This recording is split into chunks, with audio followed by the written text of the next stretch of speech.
Bienvenidos a la segunda temporada de Fabulaciones Críticas, un podcast de entrevistas a escritoras y escritores de Latinoamérica, con la conducción del profesor y escritor Francisco García Mendoza.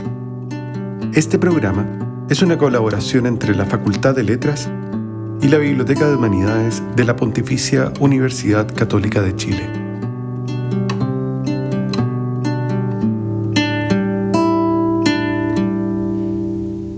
Flaco, mojado, reducido, revelando la verdad de su estructura mezquina, de sus huesos enclenques como la revela un pájaro al que se despluma para echarlo a la olla, tiritando junto a la cocina envuelto en la manta que alguien le había prestado. ¿Tienes frío? Son tan pesados, brutos. A mí no me importa, estoy acostumbrada. No sé por qué siempre me hacen esto, o algo parecido cuando bailo. Es como si me tuvieran miedo. No sé por qué, siendo que saben que una es loca. José Donoso, El lugar sin límites. Quiero darles la bienvenida a todos quienes nos escuchan en este nuevo ciclo de Fabulaciones Críticas, encuentro literario con escritores de diversos y distintos espacios. El año 2021 iniciamos esta travesía con Leticia Contreras y junto a la colaboración de Biblioteca UC concretamos una serie de entrevistas con escritoras y escritores nacionales que pueden verse a través de la página web de la biblioteca. Ese año conversamos sobre literatura y actualidad con Juan Pablo Sutherland, con Andrea Jeftanovich, María José Navia, Daniel Plaza, Eugenia Prado, Daniela Catrileo, Joaquín Escobar, Claudia Pablaza y Pablo Simonetti.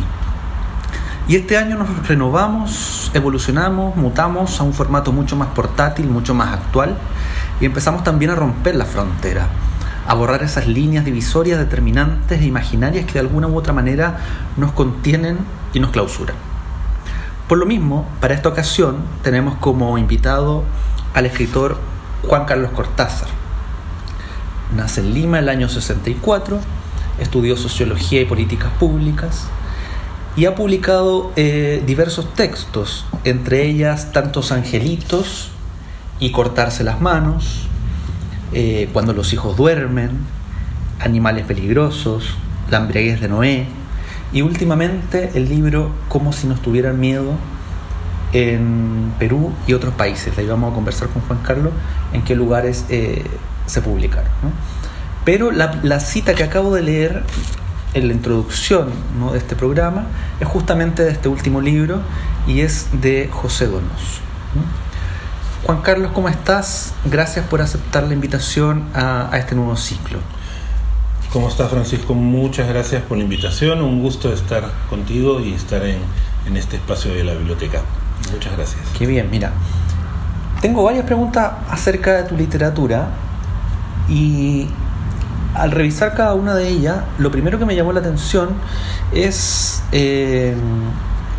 esa insistencia tal vez en la iconografía religiosa, sobre todo la iconografía católica mezclado con el mundo indígena, ¿no? Desde La embriaguez de Noé, pasando por Tantos Angelitos, incluso en Como si nos tuvieran miedo, hay una devoción de los personajes por algunas figuras religiosas. Quiero preguntarte, ¿por qué esa insistencia o ese recurso que recorre toda tu obra? ¿Es un espacio literario, digamos, relevante en la narrativa peruana o quizás en tu propia escritura? No sabría decir si en la narrativa peruana siempre está presente, porque el Perú es un país, bueno, como todos los países andinos, muy católico y muy barroco, ¿no? Recordemos que con la conquista, entre varias cosas, aparte del etnocidio y todo eso, llega la religión, el idioma y el barroco. La religión y el idioma llegan en una clave barroca, que no es cualquiera, y se forma lo que se llama el barroco andino. A mí me fascina desde chico, o sea, te podría decir por qué aparece en mi escritura, porque a mí me llama. ¿Por qué me llama? Porque desde chico, bueno, mi madre es una persona de arte, es pintora, entonces en mi casa siempre ha habido desde niño artesanía peruana, y la artesanía peruana es muy barroca. Y tiene siempre una temática muy religiosa, más allá de que uno la considere en su casa por arte, ¿no? Una cruz, por ejemplo, del camino, o un retablo, tienen una función religiosa, pero son arte popular, ¿no? Barroco andino. Luego, otra beta puede ser que bueno, yo de joven uno escribe desde su propia situación personal, ¿no? Y en mi situación personal yo fui una persona formada en un mundo católico más progresista, pero la experiencia religiosa y cristiana para mí está presente en mi vida desde chico. Y entonces y una tercera raíz o razón o fuente puede ser que como hombre homosexual, una de las cosas que yo veo en el barroco andino, en Perú, en Ecuador, en Chile, es un tremendo homoerotismo, ¿no? Es decir, yo siempre he dicho, medio en broma, medio en serio, ¿no?, que caminar por una iglesia barroca de nuestros países es una clase de homoerotismo con su vertiente sadomaso. Claro. Y es verdad, pues, o sea, son Cristos maravillosos, ¿no? Pasa que uno no está acostumbrado a verlos como hombres, ¿no? Porque son Cristo, pero si uno se detiene, las tallas de Cristo son unos cuerpos espectaculares. Sí. Y los santos, no solo San Sebastián, que es el icono gay, hay un montón de santos, ¿no? Unos músculos bien definidos. Y luego está el tema del sufrimiento y el dolor, que en el caso del Perú además está muy presente en el mundo andino. Y luego, como hay otros temas que me asedian en la escritura, como el tema de la violencia política, también está muy vinculado al tema del sufrimiento, que yo creo que en el Perú de los 80s y 90s se vivió también desde el mundo popular en una clave muy de fe barroca. Entonces, no sé, son entre biografía personal, entre gusto estético, a mí el barroco me fascina, y entre una forma de dar cuenta de lo que yo creo que es el Perú. Si quieres. No. ¿Una ambulancia? ¿Qué es eso? No, los bomberos. Tenemos a los bomberos enfrente. Ya, perfecto. Hacen ruido, pero se agradece porque son re bonitos. Sí, después lo editan ellos. Ok. Me imagino, ¿no? Entonces hay como esas fuentes, digamos, de por qué lo religioso aparece tanto en mi escritura, creo. Y creo que en general en Perú siempre está en Arguedas, en el mismo Vargas Llosa en algunos textos, lateralmente, ¿no? Uh-huh. Mira, justamente comenzamos este programa leyendo una cita de José Donoso que aparece en tu última novela, que se llama Como si nos tuvieran miedo. Me comentabas que la van a publicar ahora acá en Chile, ¿no? Uh-huh. Y te quería preguntar, ¿cuál es la importancia de José Donoso en tu escritura, ¿no? ¿Qué tan relevante es él y su literatura para tu propia producción literaria? Descubrí que mucho. Bueno, yo no tengo tanto tiempo escribiendo, comencé a escribir unos 10, 11 años atrás. Yo había leído a Donoso, había comenzado a leer El Océano Pájaro, reboté como pelota de GB. Luego lo he leído y me parece espectacular, o El Lugar Sin Límites. Y El Lugar Sin Límites en particular es, bueno, El Océano Pájaro también, ¿no? Pero, son dos novelas de él que me interesan mucho. El Lugar Sin Límites tiene la particularidad que creo que es una de las primeras o pocas novelas latinoamericanas del siglo XX, segunda mitad del siglo XX, que te ponen por delante un personaje que uno podría llamar dentro del arco trans, ¿no? La Manuela. Que además es un personaje súper potente. Pero espérate, ¿a José Donoso lo conociste estando en Perú, allá, o cuando ya llegaste a Chile? Lo debo haber conocido en mis cursos de literatura en la escuela, sí, me acuerdo. Donoso, un escritor chileno, todo. No me acuerdo si leí algún extracto de él. Luego lo he leído, no, antes de vivir en Chile, lo he leído cuando he estado viviendo en otros lados. No me acuerdo dónde leí El Lugar Sin Límites, pero me impactó mucho. Luego está la maravillosa película de Epstein, Claro.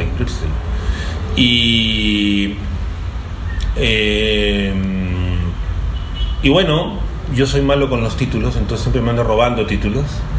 Para otro libro de cuentos me robé un verso de Moro, ¿no?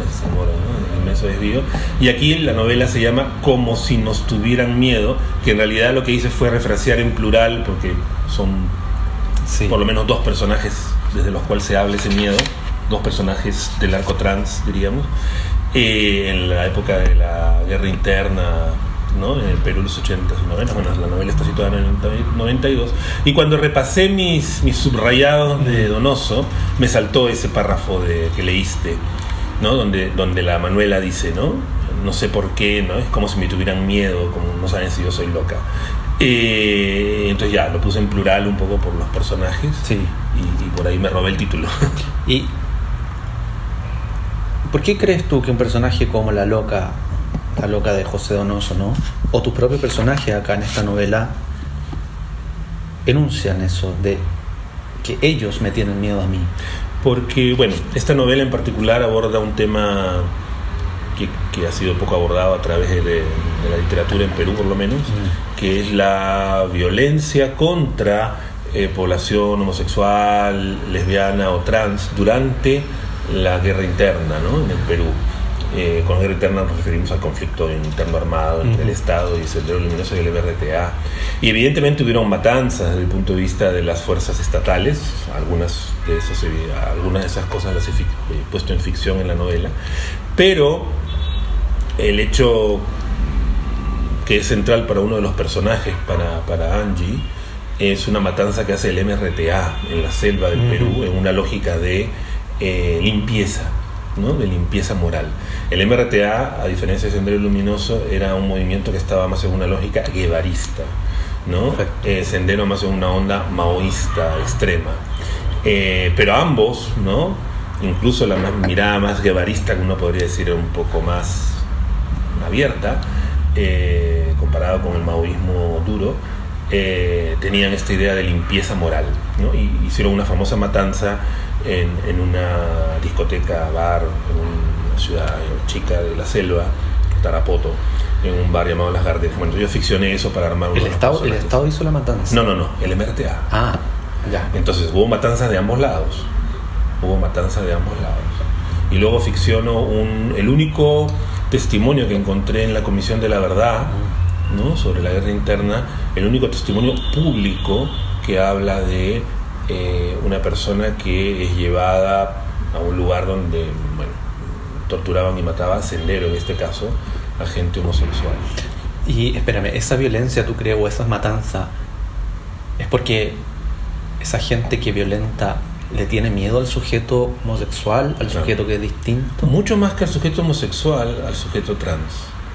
Con la homosexualidad, que es diversidad, se genera miedo. Lo podemos ver desde el asesinato fue el nombre del poeta español, perdón, García Lorca. De García Lorca. O sea, qué necesidad de matarlo como lo mataron, ¿no? De darle los tiros por el ano, ¿no? Ninguna, ¿no? Se lo puede matar con un tiro en la cabeza. Entonces, cuando tiene esa carga simbólica adicional, ¿no? Eso tiene que ver con rechazo, tiene que ver con miedo. Miedo a lo distinto. Ahora, en el caso de lo trans, porque en esta novela hay dos personajes en el arco trans, digamos, uno claramente, el otro habría que ver. Mi sensación cuando me acerqué a ese mundo es como la violencia que ellos viven tiene que ver mucho con el profundo temor, temor, angustia que produce a las personas cisgénero, no importa si son hetero o homo, la fluidez. El deambular de un género a otro, una sexualidad. La fluidez del género, planteado como algo fluido, ¿no? Claro. Eso genera un miedo. Entonces yo creo que se mata con miedo. Por eso es que ese tipo, por eso es que a las personas trans, lo vemos todos los días en los homicidios a personas trans, matan con 40 cuchilladas, 20 balazos, ¿no? Están muertos al tercero, pero le siguen dando. ¿Por qué? Porque hay una carga no solo de odio, sino de miedo. Hay necesidad de destruir los cuerpos. Y yo creo que eso tiene ese origen en miedo, y eso está perfectamente tomado en esas líneas de Donoso, ¿no? Eso después de que a la Manuela, que ha bailado vestida de bailadora española, de rojo, con su vestido rojo, y los hombres con lunar, y los hombres estos camioneros, ¿no? En los años 50 la aplauden y de repente comienzan a agarrar las sopapos y la persiguen, la tiran a la sequía, le rompen el vestido y la hacen pebre. Y ahí la pregunta a ella, ¿por qué me hacen esto? Es como si me tuvieran miedo. También me parece que resume desde el punto de vista de la experiencia trans, en lo que yo humildemente he podido entender de ella, el porqué de esta violencia. Hay odio a la diferencia, pero además hay miedo, profundo miedo. Mira, me hace recordar en una clase yo que hice acá en la Católica el año pasado, o hace 2 años, justamente yo tenía como un estudiante que era trans, y leímos la novela de Donoso, y al final de la clase ella me dijo, Marina se llamaba, que por qué no le había advertido de esta escena tan violenta, porque a ella le provocó, algo le removió, ¿no? Claro. Y yo en ese momento dije, ¿y por qué tengo que advertir si esto es literatura? En realidad es como esto es ficción. Pero ahora conversando contigo, lo entiendo perfectamente.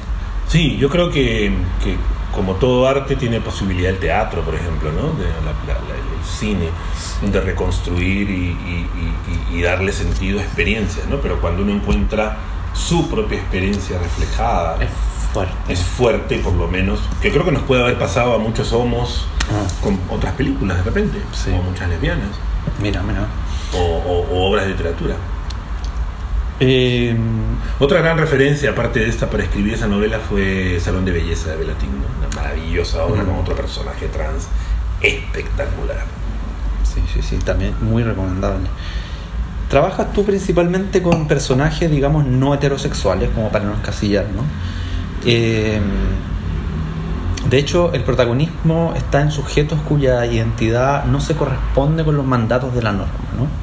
Como escritor tú, perteneciente a una comunidad disidente, ¿crees que existe una necesidad estética o política, o como quieras llamarla, de abordar estos temas? Necesidad, por lo menos desde el punto de vista de la escritura o del arte, ninguna. ¿Y obligación moral, política, tal vez? En cuanto que escribo, la verdad, no es lo que me preocupa. Es decir, en mi vida he tenido momentos en mi vida, mucho más joven, en que he sido militante. Entonces, si yo quisiera abogar por los derechos LGTB, visibilizar la situación de violencia que vivió no sé quién, ¿verdad? Supongo que lo que yo tendría que hacer, como se dice hoy en día más en tu generación, es ser activista. En mi época se decía ser militante, ¿no? Yo no tengo ganas de repetir mi experiencia militante, me dejó mucho, pero también me quitó mucho. No tengo ganas a estas alturas de mi vida. Y si yo me meto a escribir es por otras razones personales o asumo que estéticas. Entonces, desde el punto de vista del arte, nada es necesario. Si no eran necesarios ni el Greco ni Miguel Ángel, ¿qué va a ser necesario lo que yo escribo? Imagínate. Entonces, no, yo no lo asumo, por lo menos yo personalmente, como un acto de soporte a una causa o a unos derechos. Yo escribo eso porque es lo que me nace. Porque supongo que porque mi experiencia de comenzar a escribir ocurrió poco después de mi experiencia de salir del closet, es mi forma de explorar este mundo, esta experiencia y esta vivencia como un terreno, ocasión para ejercitar una escritura. El tema podría ser la guerra. Probablemente si me hubieran mandado a una guerra, ¿no? Cuando era joven me hubieran mandado me hubieran mandado peruanos a las Malvinas, probablemente esa experiencia me hubiera marcado y escribiría por ahí. Hay otras experiencias que para mí, por ejemplo, yo trabajé muchos años en el Estado y ahora que todos los temas públicos y corrupción me dicen, ¿por qué no escribes de eso? No sé, no me calienta. Y no me refiero a calentar solo en términos más físicos, ¿no? Sino no me calienta estéticamente. Si algún día lo hace, escribiré. Tengo algunos textos que no tienen que ver. ¿Por qué? Supongo que es una forma de explorar esta forma de vida. Creo que el arte lo que hace es explorar experiencias, formas de vida. Y a mí la forma de vida, más allá de la heteronorma, me seduce personalmente. Para mí fue un esfuerzo abrirme a ese mundo y creo que la escritura me permite explorar en cosas así. Y además me nace, y si le meto el tema religioso es porque está en mi biografía, y si le meto Lima o Perú es porque está en mi biografía, aunque escribo de fuera.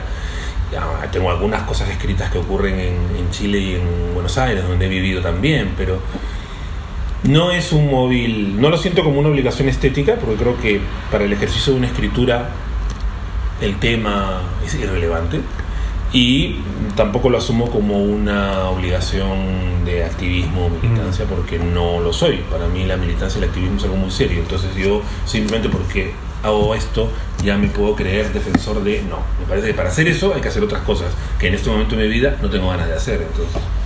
Y en esa misma línea, Juan Carlos, ¿tú crees que el escritor o el artista, para ampliar, ¿no?, el espectro, es responsable o debe responsabilizarse por la obra que produce?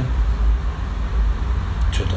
En el sentido de separar tal vez a la persona de sus producciones artísticas. A ver, yo soy sociólogo de formación básica, ¿no? Entonces para mí no es ninguna novedad ni ningún descubrimiento que unos años me dediqué a trabajar en sociología de las culturas. Entonces, decirme de que, digamos, ¿no? la ubicación social, cultural, étnica, lo que hoy llaman como interseccional, lo llaman hoy, ¿no? Como otro gran descubrimiento. Entonces, siempre ha sido del que escribe. Obvio, es una verdad de perogrullo, evidentemente, ¿no? O sea, tú escribes siendo un joven chileno de tu generación, situado en la Florida, y yo escribo como un hombre peruano de mi generación que vivió en Lince y que ahora vive en Santiago, luego ha vivido en otros lados. O sea, la biografía y la ubicación sociocultural que esa biografía te da ayuda a explicar. Ahora, lo que hace el arte y cualquier producción creativa, incluso la ciencia, pero ya, hablemos de arte, es que si bien entender el contexto en el que se escribe y desde el cual se escribe ayuda a entender, no agota las posibilidades de significación. Vamos al caso de Shakespeare, por supuesto no me estoy comparando con él, pero ya, uno puede decir, no, Shakespeare, claro, era un hombre en una sociedad patriarcal, barroca, que escribió desde más o menos el margen, porque el teatro en esa época era algo marginal, ¿no? En la Inglaterra isabelina, bla bla bla bla, y podríamos explicar un montón de cosas que además ni siquiera sabemos, ¿no? Porque de repente Shakespeare no fue Shakespeare, sino era otro, hay todo un lío, pero asumamos que era, y eso te puede ayudar a entender un montón de referencias que hace él, un montón de cosas por las que escribe, porque usa el verso alejandrino, lo que tú quieras. Pero resulta que yo un día me voy a Matucana 100 y veo una puesta en escena de Tito Andrónico, sacándole o resignificándolo desde lo que fue la experiencia de las violaciones de derechos humanos en Chile en la dictadura, y cobra sentido. Claro. O me leo Inglaterra, una fábula de ese genial escritor argentino que qué pena que nos dejó, Leopoldo Brizuela, que lo que agarra es La Tempestad, la última obra de Shakespeare, y la resignifica para armar una obra bellísima sobre el etnocidio con los pueblos del sur argentino y chileno, en particular con la desaparición del idioma yaguán, que parece que era el idioma más rico del mundo. Ahora, ¿eso estaba en Shakespeare? ¿Tiene que ver con Shakespeare? La biografía de Shakespeare me ayuda a entender el tema de los yaguanes o el tema de la violación. Lo importante es que la dimensión artística de una obra como Tito Andrónico o la Tempestad me sirven para resignificar lo que estoy viviendo.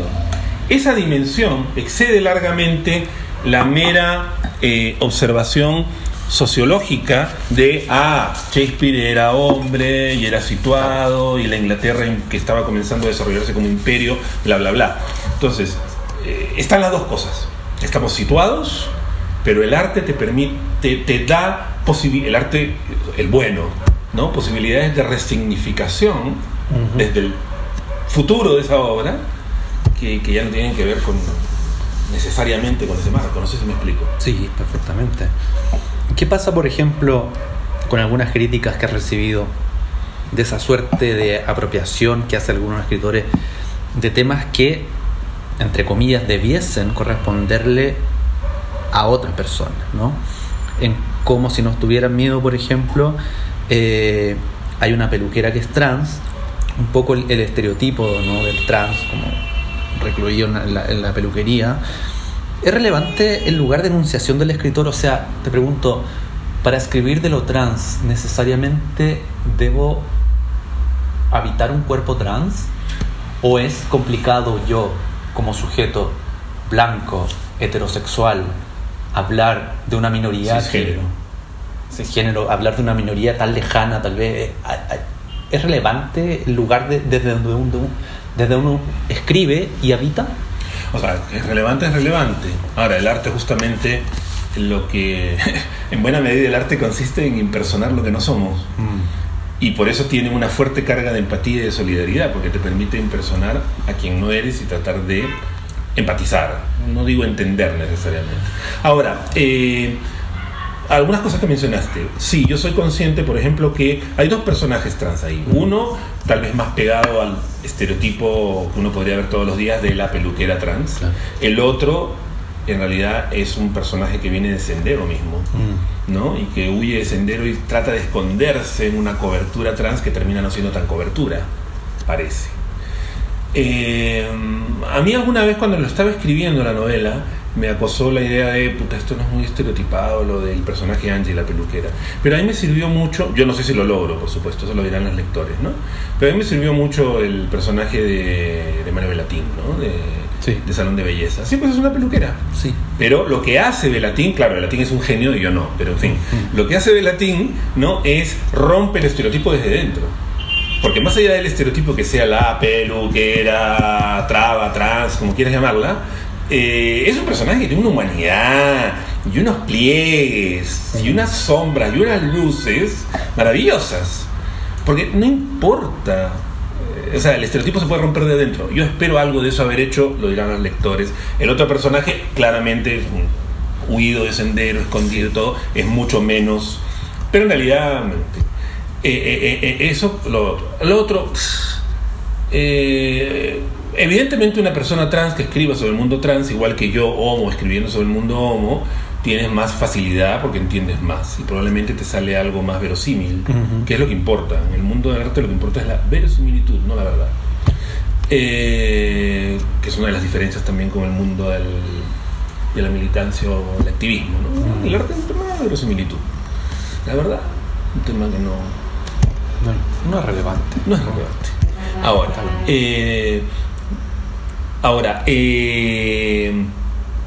Ahora, en el caso de esta novela, en realidad, yo acabé escribiendo con personajes trans y desde esas miradas de esos personajes, hay un tercer personaje que no es trans, etc. Simplemente porque en algún momento, después de las cositas que he escrito, me dieron ganas de decir, ¿qué tal si escribo algo de una voz que no corresponda a la de un hombre gay, cisgénero? Que personajes corresponden más o menos a mi voz. Lo hice como un ejercicio de escritura. Ya había escrito un par de cuentos desde una mirada trans, tengo también algunos otros desde una mirada lésbica, ¿no? Evidentemente con muchas limitaciones, ¿no? Una vez una amiga hetero, por eso no estoy tan seguro, pero sobre mis cuentos, un par de cuentos lésbicos que tengo, tú no entiendes lo que es el deseo de las mujeres. Digo, sí, probablemente no, pero bueno, en fin, escribo, ¿qué quieres que te diga? Me entretengo escribiendo y trato de hacerlo mejor para entroncar con la mirada trans. Hice me puede salir un poquito lo de sociólogo, entre comillas, trabajo de campo, es decir, hablé con gente, conocí gente, fui a conocer mujeres peluqueras trans en Lima que me explicaran cómo hacen su negocio, cómo fue algo de su vida. Acá hablé en Chile con un amigo muy querido que es artista, danzarín y que ha transitado, ¿no? a ser mujer, y bien, me explicaron cosas y algo de eso, ahora evidentemente con un montón de limitaciones, pero te das cuenta que sería de la historia del arte y de la literatura si solo escribieran, o sea, qué aburrido, solo escribir de gente que se nos parece. O sea, como ejercicio literario me parece que está bien, está bueno, pero aburrido. Entonces, en mi pretensión no hay pretensión de hablar por nadie, porque no tengo ninguna pretensión de activismo, militancia o defensa de derechos. Lo mío es simple y llana escritura. Evidentemente me imagino que mi mirada desde el mundo trans debe tener un montón de falencias y limitaciones, que por ejemplo si yo escribiera sobre el mundo de un hombre homo, o incluso un hombre hetero, gran parte de mi vida del lado hetero, me sería más fácil, pero bueno, yo quería ponerme la difícil, que te diga. Ahora esos esencialismos, ¿no? De que solo, entonces yo qué sé, entonces solo puede escribir una mirada masculina un hombre, y solo puede escribir es muy masculino eso, ¿no? Sí, o sea, más allá del esencialismo o la validez, justamente tiene que ver con lo que me decías tú, la verosimilitud.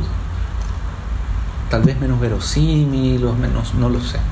Yo te lo pregunto, porque yo no tengo la respuesta. No, yo tampoco.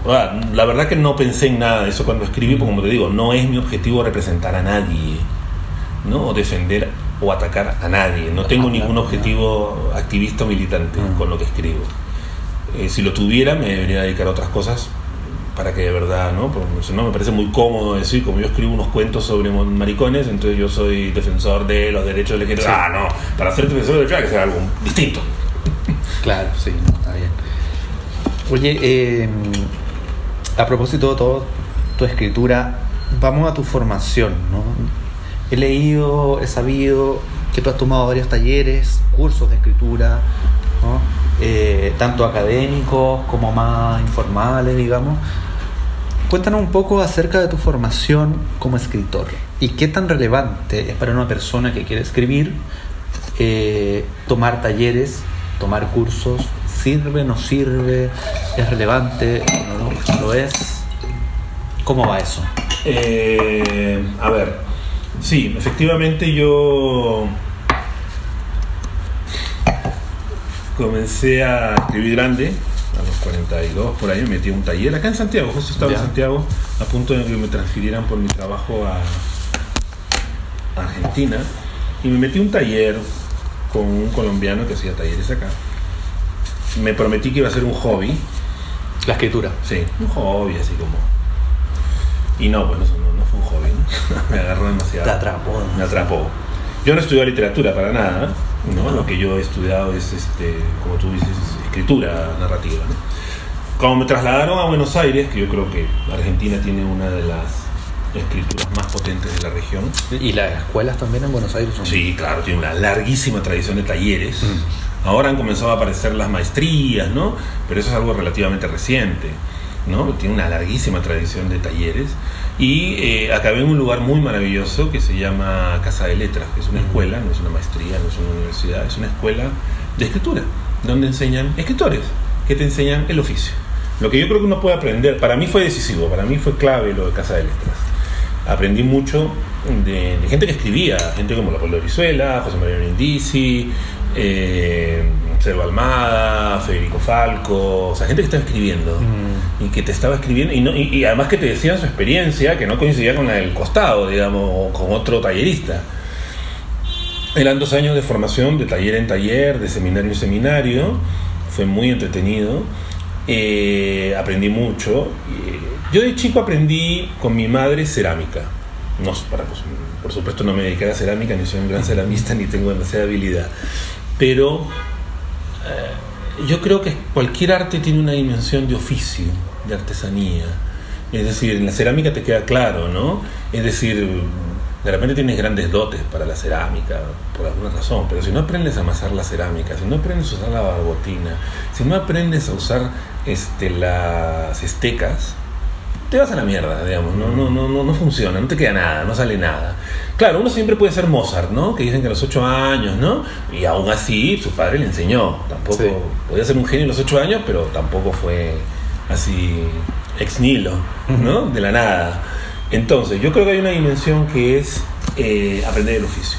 Luego hay otra dimensión para mí, yo siempre trato de hacer, porque después de Casa de Letras he hecho muchos talleres acá en Chile también, gente que me ha marcado, me encanta, y trato de buscar gente cuya escritura me desafía, que me gusta cuando los leo, no necesariamente porque, o sea, que me desafíen. ¿Y que es distinta la tuya a tu escritura? Sí, que puede ser distinta, pero que me desafía, porque me puede llevar a hacer algo diferente. Okay. ¿Ya? Que me mueve, que me complica, que me cuestiona. Yo debo decir que he seguido muchos talleres, aparte de los 2 años de Casa de Letras, y acá también hice una cosa en la Portales. Bueno, no me acuerdo. Y más allá del contenido es también el contacto con gente que está en lo mismo. Eso es importante. Eso para mí es importante. El contacto con quien te está ayudando y el contacto con tus compañeras, compañeros, además con los cuales he terminado teniendo grandes amistades.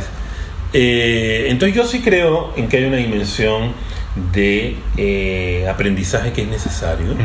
No digo obligatorio, cada cual hace lo que quiere. Sí me genera un poco de angustia, pero en fin, no es mi problema, ¿no? Cuando veo gente que de repente, yo qué sé, sacó algo una vez y ya comienzan a hacer talleres y yo digo, bueno, yo le tengo mucha... Sospechoso o algo. No sé, yo le tengo mucho respeto. Yo soy profesor universitario, pero en otros temas. No tiene nada que ver con literatura ni con escritura. Y creo que lo hago bien porque tengo espalda para hacerlo. Pero yo no podría hacer un taller para escritores. A pesar no tengo que tienen, espalda. pero tienen como 5 o 6 libros ya. Sí, pero una cosa es esa. A ver, cuando yo creo que cuando uno ayuda a otro, ¿no? Aparte de la experiencia de haberlo hecho, tienes que también cierta espalda de conocimientos que te permiten responder a situaciones muy distintas, muy diversas. Preguntas, cuestionamientos, dudas. Yo siento, por ejemplo, que en mi ámbito profesional de gobierno, gestión pública, lo tengo. Tengo la experiencia y tengo la formación. Pero en la escritura, si bien puedo tener la experiencia, yo no tengo la formación. Entonces yo puedo escribir de oído, ¿no? Pero cuando escribo, un tutor me dice, no, sí, porque mira, el tiempo verbal, pum, pam, pim, pam, yo los tiempos verbales ni me acuerdo, ¿no? O sea, me salen de oído. Okay. ¿Ya? Escribo de oído. Ahora, yo creo que lo responsable para mí es, si yo fuera tallerista de alguien, es poder no solo decirle, oye, mira, esto de oído me suena así, sino explicarme por qué. Entonces, cuando yo he hecho talleres, yo qué sé, con José María Brindisi en Argentina o con Leopoldo Brizuela, me acuerdo, me explicaba, ¿no? O sea, mira, el famoso cuando uno usa, por ejemplo, el hubiera, el habría, no sé qué, hay una explicación. Ya. Hay gente que puede decir es una pavada, pero bueno, esas pavadas, para romperlas hay que aprenderlas. Entonces yo le tengo mucho respeto a eso. Pero en mi experiencia, por lo menos, lo cual no quiere decir que necesariamente sea así, ni obligatorio ni para todo el mundo, sí, la experiencia de pasar por talleres sigue siendo importante para mí, porque de hecho lo sigo haciendo. Perfecto. Oye, para ir cerrando, Juan Carlos, a propósito de literatura, puede ser latinoamericana o si quieres expandimos la frontera, y actual, ¿no? O reciente, o tal vez que vayas descubriendo, ¿qué recomendaciones de libros nos puedes hacer a la gente que nos está escuchando en este podcast? No sé, y puede ser para entrar en tu literatura, o que te haya marcado, o que leíste la semana pasada y te encantó. Algunos libros. Menos mal que me avisaste que ibas a preguntar eso, porque cuando me preguntan eso siempre se me pone la mente en blanco y no me acuerdo de nada. Así que vine con la tarea hecha. No, te voy a hablar más desde una mirada de lector, obviamente, de cosas que he leído últimamente, distintos, algunas muy recientes, otras ¿y por no. qué? ¿No? ¿Y por qué? Que me fascinan. Bueno, a mí en general me gusta, hay distintos tipos de escritura, ¿no? De todo. Hay escrituras que están movidas por la historia y por la trama, ¿no? Por ejemplo, ese tipo de literatura donde dicen lo que importa es contar bien una buena historia. Perfecto, no tengo ningún problema. A mí me gusta más la escritura que donde se privilegia la escritura misma. No que necesariamente haya nada de historia, ¿no? Pero, por ejemplo, autores como Bernhard, como Saer, me matan por eso, ¿no? Ya. El mismo Onetti, que ya sí tiene una historia y todo, pero en el fondo lo que pesa en Onetti es esa escritura nostálgica que dices cómo lo hace, ¿no? Entonces también como lector leo eso, ¿no? Una cosa que he leído hace muy poco es de Marina Clos, Tres Truenos, editado en Argentina por Bajo la Luna. Lo acaban de editar en España también, no me acuerdo de la editorial. Son 3 voces, en realidad, de 3 mujeres. Una guaraní, otra una alemana inmigrada también al nordeste argentino, y la de medio es y la otra es un estudiante de arte, pero todas situadas como en el norte de Argentina, en la parte más que da el Paraná, lo que llaman el litoral. Me impresionó mucho su manejo de la oralidad. Siempre se habla mucho de la oralidad, pero a veces, no sé, yo a veces leo cosas y dicen, no, qué oralidad, y es como que hubieran pegado con un post-it, ¿no? Claro. Encima de la escritura un par de palabrotas y alguna expresión. No, ella trabaja.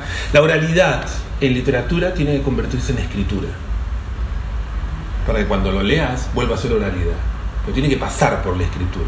Esta supuesta idea de hacer un salto mortal, ¿no? Donde la oralidad sola se defiende, me parece a mí personalmente como lector que no funciona, queda como un pegote. Y lo que hace Mariana Clos es notable. Tres truenos. Luego, una de las últimas cosas que he leído de literatura peruana que me impresionó mucho es de Adán Calatayud. Se llama Este frágil tiempo presente. Está editado por Narrar, que también es una editorial donde he tenido la suerte de publicar allá. Y lo que hace Adán Calatayud son 3 historias largas que tienen que ver con personajes involucrados en la violencia política, pero después de que la violencia política en el Perú terminó. Desde una mirada de una zona marginal de Lima, está fantástico, están muy bien logrados, la construcción de personajes, el lenguaje, es de las cosas más interesantes que he leído en literatura peruana. algo no nuevo, pero que yo lo descubrí hace poco porque es un libro de los 70 y algo, de Radwan Nazar, escritor brasilero, creo que de ascendencia, no sé si siria o algo así. Sí. Labranza arcaica, es de una belleza. Es literalmente, a mí a veces cuando dicen, no, una prosa poética, bueno, porque suena bien, es una prosa poética, no, una prosa bien escrita. Una prosa poética tiene otro tipo de vuelo que te acerca a la poesía, donde ya, no sé, por hablar del extremo, Lezama Lima, ¿no? Ya. Estás leyendo y no tiene la estructura de narrativa, ¿no? Puede ser un párrafo que tú lo lees, parece narrativa, pero no es. Bueno, lo mismo pasa, es de una belleza impresionante, tiene una parte muy poética, otra no tanto. Lindísimo, lindísimo. Además, muy con los temas que tienen que ver de género y eso. Por si acaso, hay una película brasilera que se llama, Labora Arcaica. ¿Basada en este libro? Sí, y es una excelente traducción al lenguaje cinematográfico con unos actorazos, además. Y luego hay quería mencionar dos textos que se van a publicar acá en Chile ahorita. Ya. Bueno, están ya impresos. ¿Con qué editorial? Con Los Perros Románticos. Ah, perfecto. Y uno es de Katy Serrano, peruana, que son microcuentos, húmedos, sucios y violentos. Son unos microcuentos muy buenos que giran alrededor de este tema de violencia, sociedad, sexo. Hay mucho de mirada de género, ¿no? Eso lo va a publicar Los Perros Románticos. Es un libro de microcuentos muy bien logrados. Y luego también Los Perros Románticos va a publicar, está saliendo ahorita, vienen a la presentación de Ricardo Zumalabia, que es un gran escritor peruano, Historia de un brazo. Ah, perfecto. Historia de un Ese brazo. yo lo leí en su versión anagrama, me parece. No, Six Barral. Six Barral. Sí, Six Barral. Con Six Barral. Sí, es verdad. Y ahora lo publican en Chile. Los Perros Románticos. Los Mira, Perros Románticos. qué interesante. Son cosas buenas. O sea que eso puedo recomendar. Qué bien. Bueno, Juan Carlos, gracias por aceptar esta invitación para hablar de escritura, un poco de actualidad también, de lugares de enunciación, de polémica. En este primer capítulo del ciclo Fabulaciones Críticas, ¿no? Encuentro literario con escritores de diversas partes del mundo. No sé si quieres decir algunas últimas palabras. ¿No? Agradecerte bien. mucho, desearte que te vaya muy bien en tu periplo por España y Cataluña. Bien. Yo creo que siempre salir del propio lugar y mirar desde fuera genera muchas cosas en la vida de uno, pero también en la escritura de uno. Y que te vaya muy bien y gracias por la invitación y qué genial. Bien, estupendo. O sea, seguir invitando a nuestros escuchas, ¿no? a la gente que nos está escuchando, a seguir este ciclo de Fabulaciones Críticas, encuentro literario con escritores, en complicidad, ¿no? con la biblioteca de la Universidad Católica. Así que nos escuchamos en realidad en el próximo programa. Un abrazo para todos.